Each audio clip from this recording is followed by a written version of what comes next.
मुझे दुश्मन की तरह देखने का कारण यह था कि मैंने किसी गरीब को, भिखारी या अनाथ को अपने पास नहीं बुलाया। यहां भिखारियों की कमी नहीं है। मेरे पास जो लोग आए वे कोई प्रोफेसर थे, कोई वैज्ञानिक, कोई मूर्तिकार, कोई चित्रकार, कोई कवि, कोई लेखक, सब प्रतिभा संपन्न लोग थे। और यही बात घबराहट का कारण थी। बुद्ध पुरुष अपने ही स्थानों पर नहीं पहचाने जाते। तीर्थंकरों को भी अपने ही घर में सम्मान नहीं मिलता। यह जीवन का स्वाभाविक क्रम है। इसमें न चिंता की जरूरत है, न नाराज होने की, न क्रोध करना है, न लोगों को दोष देना है। जैसा होना चाहिए वैसा ही हो रहा है। जो युगों से होता आया है वही मेरे साथ भी घट रहा है और वही होना उचित भी है। दूर दूर से लोग आ रहे हैं, लेकिन भारतीय मन में एक छोटा सा अवरोध है। उसकी अपनी मान्यताएं हैं। पश्चिम से जो आता है वह बिना धारणाओं के आता है, सिर्फ खोज के साथ। उसके पास एक प्रश्न होता है, एक जिज्ञासा होती है कि जानूं, लेकिन यह निश्चित नहीं होता कि क्या जानने आया है। भारतीय जब आता है तो पहले से मानकर आता है। कोई कृष्ण को मानता है, कोई राम को, कोई बुद्ध को, कोई महावीर को।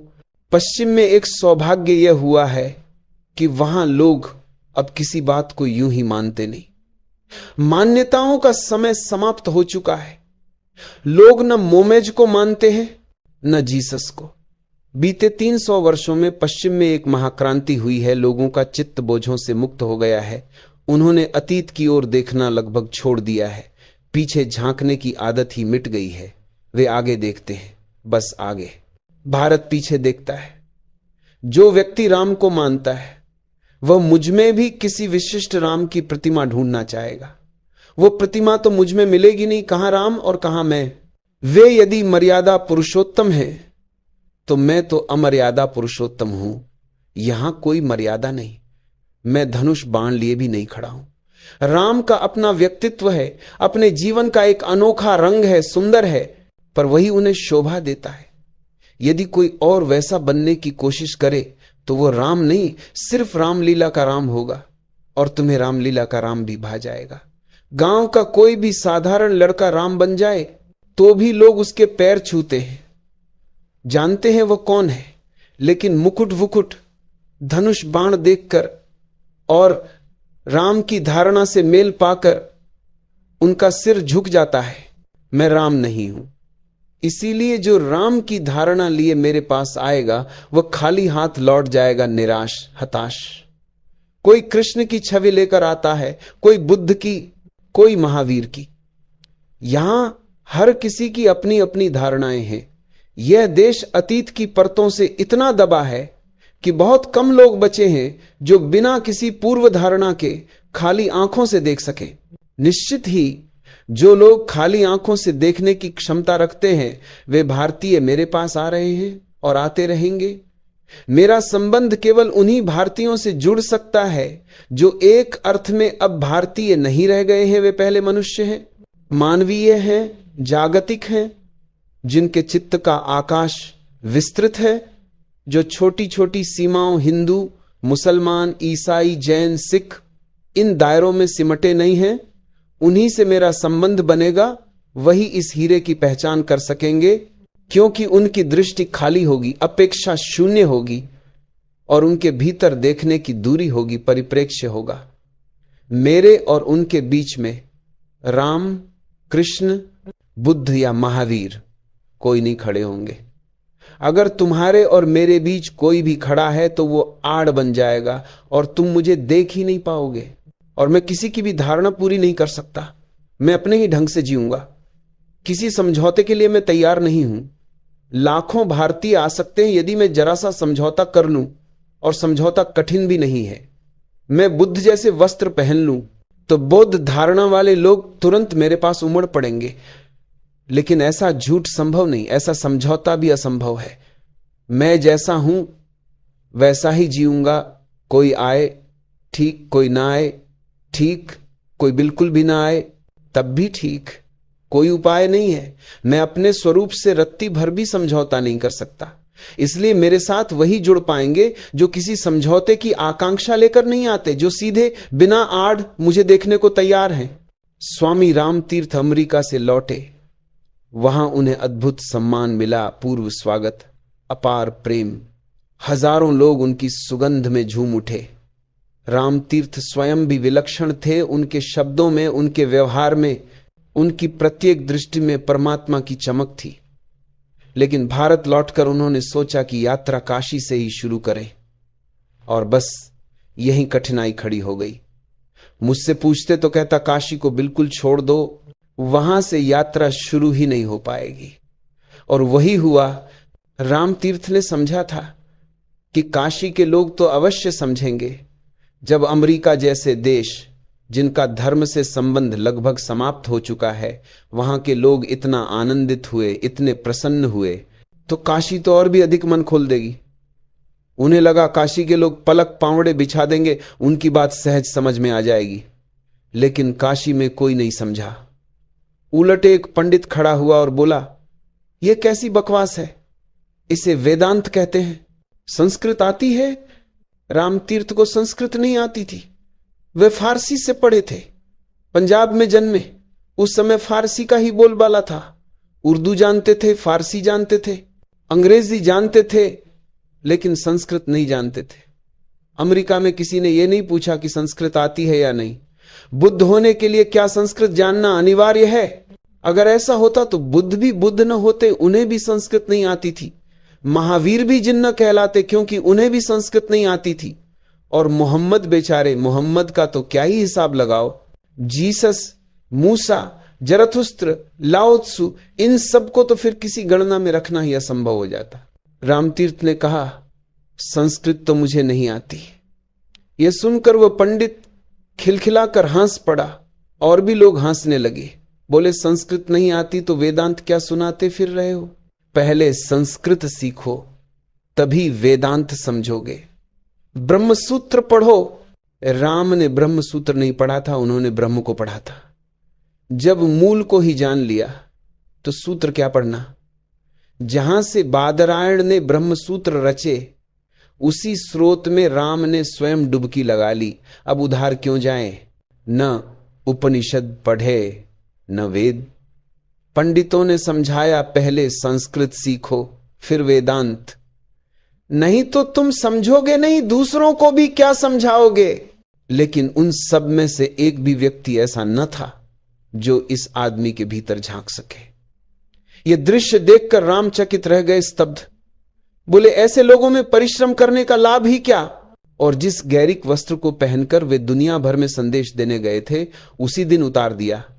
साधारण वस्त्र पहन लिए और हिमालय की ओर चल पड़े। मित्रों ने पूछा, गैरिक वस्त्र क्यों छोड़ दिए? राम ने कहा, जिनसे इन वस्त्रों को पहचानने की आशा थी, वे ही पहचान न पाए, तो अब इन्हें रखकर क्या करूं? इनका मूल्य ही समाप्त हो गया। असल में गैरिक वस्त्र छोड़कर उन्होंने यह घोषित कर दिया कि वे उस सड़ी गली परंपरा से स्वयं को मुक्त कर रहे हैं। कह दिया, अब मुझे तुम अपना सन्यासी मत समझो, यह तो सदा से होता आया है। दूर दूर देशों से जो लोग यहां आते हैं, लगभग 30 देशों से लोग पहुंचे हैं, वे बिना किसी धारणा के आते हैं, दर्पण जैसे खाली मन लेकर। और उनके उसी खाली मन में मेरा वही रूप उभरता है जो वास्तव में है। विदेश से आने वाले लोग मुझ में जीसस को खोजने नहीं आते। हां, कभी कभी कोई वृद्ध पुरुष या कोई वृद्धा आ जाती है जो कहती है, मैं तो जीसस को मानती हूं, आपको कैसे मानूं? तो ठीक है, हमारा संबंध वहीं समाप्त हो जाता है। अवसर मिला था पर वो चूक गई। लेकिन भारत में तो 99% लोग पहले से ही धारणाओं में जकड़े हुए आते हैं, और वही धारणाएं उनकी सबसे बड़ी बाधा बनती हैं। कुछ सौभाग्यशाली लोग ऐसे भी हैं जिनके पास कोई धारणा नहीं, या जो इतने साहसी हैं कि अपनी मान्यताओं को एक तरफ रख सके, जो मन को बिल्कुल खाली कर सीधा आंख में आंख डालकर हृदय से हृदय मिलाकर देखने को तैयार हों, वे मुझे अवश्य पहचान लेंगे। और यदि वे भी नहीं पहचानेंगे तो फिर कौन पहचानेगा? मैं तो उन्हीं थोड़े से लोगों के लिए हूं। यह देश अत्यंत पुराणपंथी है, यही सबसे बड़ी अड़चन है। फूल खिला है, सुगंध भी फैल रही है, पर तुम्हारी नासिकाएं सुन्न पड़ चुकी हैं। तुम एक विशेष तरह की सुगंध के इतने अभ्यस्त हो गए हो कि किसी नई सुगंध को पहचान ही नहीं पाते, और जिन सुगंधों को तुम पहचान सकते थे उनका उड़ना तो बहुत पहले बंद हो चुका है। वे अब अतीत की कहानियां हैं। अब न राम काम आ सकते हैं, न कृष्ण, न बुद्ध, न महावीर। जब ही कोई सद्गुरु विदा होता है बस कहानी रह जाती है, पत्थर की मूर्तियां रह जाती हैं, कागज पर खुदे हुए शब्द रह जाते हैं। फिर पूजा तो हो सकती है पर जीवन परिवर्तन नहीं। चाहे लाख सिर पटक लो गीता पर या कुरान पर, तुम जैसे हो वैसे ही रहोगे। शायद इसी भरोसे से तुम सिर पटकते भी हो, जानते हो कि कुछ बदलने वाला नहीं। न गीता कुछ बिगाड़ेगी, न कुरान, न राम कुछ कर सकते हैं, न कृष्ण। वे क्या करेंगे? वे तो तुम्हारे ही बनाए हुए खिलौने हैं, तुम्हारी ही मूर्तियां हैं, तुम्हारे ही बस में हैं। चाहो तो मुकुट पहना दो, चाहो तो उतार लो, चाहो तो प्रसाद चढ़ा दो, चाहो तो न चढ़ाओ, नहलाओ या न नहलाओ, सब तुम्हारी मर्जी। लेकिन सदगुरु तुम्हारे बस में नहीं होता। सदगुरु के हाथ में तुम्हें होना पड़ता है, और यही जोखिम है। इसलिए जो जीवित गुरु से नहीं जुड़ पाता वह स्वयं को धोखा दे रहा है, आत्मवंचना कर रहा है। मुर्दा गुरुओं की पूजा करके वह खुद को धार्मिक साबित करना चाहता है, पर वह धार्मिक नहीं है। जो फूल अब नहीं रहे उनकी सुवास कहां से आएगी? जिन वृक्षों का अस्तित्व ही नहीं, उनकी छाया में तुम बैठे हो, किसे धोखा दे रहे हो? जो नदियां सूख चुकी हैं उनके किनारे बैठकर क्या तुम अपनी प्यास बुझा लोगे? होश में आओ, उन नदियों को खोजो जहां जलधारा अभी भी बह रही है। उन वृक्षों को ढूंढो जहां शाखाएं हरे पत्तों से भरी हैं, जहां फूल खिलते हैं और फल लगते हैं। उन व्यक्तियों को पहचानो जहां अभी परमात्मा बोल रहा है, जहां अभी परमात्मा सांस ले रहा है, जहां परमात्मा जी रहा है, नाच रहा है। उसी नृत्य से जुड़ सको तो तुम्हारे जीवन में क्रांति संभव है। तो कृष्ण वेदांत चिंता मत करो, जैसा मेरे साथ हो रहा है वैसा ही होना था, ऐसा ही हमेशा होता आया है और आगे भी ऐसा ही होगा। इसमें समय गंवाने की जरूरत नहीं। इसीलिए मेरी उनमें जरा भी दिलचस्पी नहीं। मेरी ऊर्जा तो केवल उन्हीं की ओर बह रही है जो बदलने को तैयार हैं, जो आंख खोलकर मुझे पहचानने को राजी हैं। मेरा संबंध केवल उन्हीं से है, बाकी से कोई संबंध नहीं। मेरी अपनी दुनिया है, वही दुनिया जिसमें वे लोग हैं जो मुझे पहचानने को तैयार हैं। बाकी दुनिया को तो बस उपेक्षित कर देना है। बुद्धों के पास सदा एक अलग ही लोक बसता है, इस संसार से बिल्कुल भिन्न। उसे बुद्ध क्षेत्र कह लो, जिन क्षेत्र कह लो, जो नाम देना चाहो दे दो। वही बुद्ध क्षेत्र, वही जिन क्षेत्र अभी बन रहा है। प्रेमी आ रहे हैं और आते ही जाएंगे। लाखों लोग रूपांतरित होने वाले हैं और मैं अपनी सारी ऊर्जा केवल उन्हीं पौधों पर न्योछावर करना चाहता हूं जो खिलने को तैयार हैं। उन बीजों पर सिर मारने की मेरी कोई इच्छा नहीं, जिन्होंने पत्थर बने रहने की जिद ठान रखी है। मेरे साथ दो तरह के लोग प्रेम में पड़ते हैं। एक वे जिन्हें मेरी बातें अच्छी लगती हैं, मेरी वाणी उन्हें आकर्षक प्रतीत होती है, और कौन जाने यह आकर्षण भी गलत कारणों से पैदा हो रहा हो। मान लो कोई शराबी यहां चला आए और मैं कह दूं कि मुझे हर व्यक्ति स्वीकार है, मैं किसी की निंदा नहीं करता। इस शराबी को तो हर जगह तिरस्कार ही मिला है, जहां भी गया डांट खाई, जिसे भी मिला उसी ने उसे समझाया, हर किसी ने उसे शराब छोड़ने की सलाह दी। लेकिन जैसे ही वो मेरी ये बात सुनता है कि मैं सभी को स्वीकार करता हूं, उसे बड़ा सुकून मिलता है, मानो किसी ने उसके कंधे पर हाथ रख दिया हो, और उसी पल उसके भीतर मेरे लिए एक तरह का प्रेम जग उठता है। मगर यह प्रेम ठीक कारणों से नहीं जन्म लेता। ये इसलिए पैदा होता है क्योंकि मेरी बात उसके अहंकार को अप्रत्यक्ष रूप से सहारा देती है। वो मेरे शब्दों का उपयोग अपने ही व्यक्तित्व को मजबूत करने के लिए करता है। प्रेम तो होगा, लेकिन इस प्रेम की तहों में घृणा छिपी रहेगी।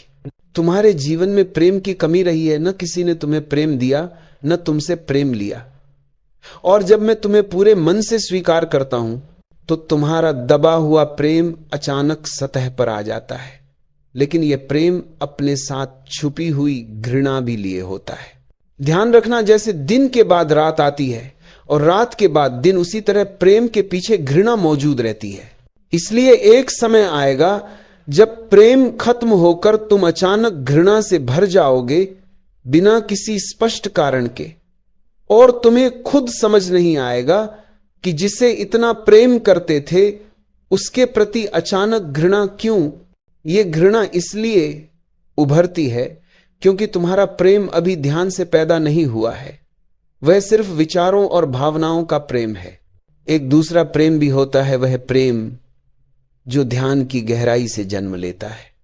जब प्रेम ध्यान की अग्नि से गुजरता है तो सोने में मिले हुए सारे कूड़े कचरे जलकर समाप्त हो जाते हैं, और यही प्रेम जब तपकर निकलता है तो वह शुद्ध कुंदन बन जाता है। उसमें फिर घृणा का कोई अंश नहीं रह जाता, उसमें केवल सम्मान होता है जिसमें अनादर की कोई छाया तक नहीं होती। वरना आमतौर पर सम्मान करने वाले लोग ही सबसे पहले अपमान करने को तैयार हो जाते हैं। वही लोग फूल मालाएं पहनाते हैं, वही लोग गालियां देने लगते हैं, वही लोग चरण छूते हैं, और वही लोग गर्दन काटने का साहस भी कर लेते हैं। आनंद सत्यार्थी, तुम्हारी स्थिति भी बिल्कुल ऐसी ही है। तुम कहते हो कभी कभी मैं इतनी घृणा से भर जाता हूं कि लगता है गोली मार दूं। यह स्वाभाविक है, और इसके पीछे एक और कारण छिपा है जिसे समझ लेना बहुत जरूरी है, क्योंकि यह सबके साथ होता है। सन्यास से तुम्हें जितना मिलने वाला है उतना तुम किसी भी कीमत पर चुका नहीं पाओगे। सन्यास से जो प्राप्त होगा वो इतना विशाल है कि तुम्हारे सारे धन्यवाद भी उसके सामने छोटे पड़ जाएंगे। और यही कठिनाई खड़ी होती है, तुम मुझे क्षमा नहीं कर पाओगे। ये बात थोड़ी उलटी लग सकती है, पर मनोविज्ञान ऐसा ही है। जिससे हमें कुछ मिले हम उसके सामने छोटे हो जाते हैं। अगर हम उसका प्रत्युत्तर दे सके तो हम बराबरी में आ जाते हैं। लेकिन जब कोई ऐसी देन दे दे जिसके बदले में हम कुछ भी न दे सकें, कोई भी क्षण चुका न सके, तो हम उस व्यक्ति को कभी मन से माफ नहीं कर पाते। उसके सामने अपनी ही हीनता हमें चुभने लगती है। मेरे एक परिचित हैं, बहुत बड़े धनवान, एक बार ट्रेन में मेरे साथ यात्रा कर रहे थे। पहले कभी उन्होंने मुझसे इस बारे में कुछ नहीं कहा था, लेकिन उस दिन डिब्बे में हम दोनों ही थे, इसलिए बातों बातों में एक राज खुली गया। उन्होंने कहा, आज साहस करके पूछता हूं, मेरी जिंदगी में एक दुर्घटना है जो अमावस की तरह हमेशा छाई रहती है। दुर्घटना यह है कि मैंने अपने सभी रिश्तेदारों, मित्रों और परिचितों को इतना दिया है कि आज वे सब समृद्ध हैं, सब अमीर हैं, सबके पास धन है। वास्तव में उन्होंने खुल कर दिया है, दिल खोल कर दिया है। यह भी सच है कि उनके रिश्तेदार जो कभी बिल्कुल गरीब थे आज संपन्न हैं। उनके वे मित्र जिनके पास कभी कुछ नहीं था आज सब कुछ रखते हैं। इसमें तनिक भी अतिशयोक्ति नहीं है। उन्होंने सचमुच बहुत उदारता से दिया है। लेकिन उनका प्रश्न था, फिर भी कोई मुझसे खुश नहीं, उल्टे सब मुझसे नाराज हैं, मुझे सहन तक नहीं कर पाते। ये मेरी समझ में नहीं आता, इतना करने के बाद भी ऐसा क्यों? मैंने कहा, आपको ये बात समझ में नहीं आ रही, लेकिन मैं आपसे एक प्रश्न पूछता हूं, उससे सब साफ हो जाएगा। क्या आपने कभी इन लोगों को आपके लिए कुछ करने दिया है, कुछ छोटा मोटा कोई भी काम? वे बोले, नहीं, जरूरत ही नहीं पड़ी, मेरे पास सब कुछ है। और अगर किसी ने कभी कुछ करना भी चाहा तो मैंने मना कर दिया, कह दिया कि इसकी कोई जरूरत नहीं, मेरे पास पहले से बहुत है। तब मैंने कहा, यही वजह है कि वे आपसे नाराज हैं, वे आपको कभी माफ नहीं कर पाएंगे। आपने उन्हें प्रत्युत्तर देने का कोई अवसर ही नहीं दिया। आपने उन्हें हमेशा लेने की स्थिति में रखा और खुद देने की। उनके भीतर हीनता बैठ गई है। वे जानते हैं कि आप ऊंचे हैं, दाता दानी, और वे भिखारी की स्थिति में रहे। और याद रखना, भिखारी कभी दाता को क्षमा नहीं कर सकता।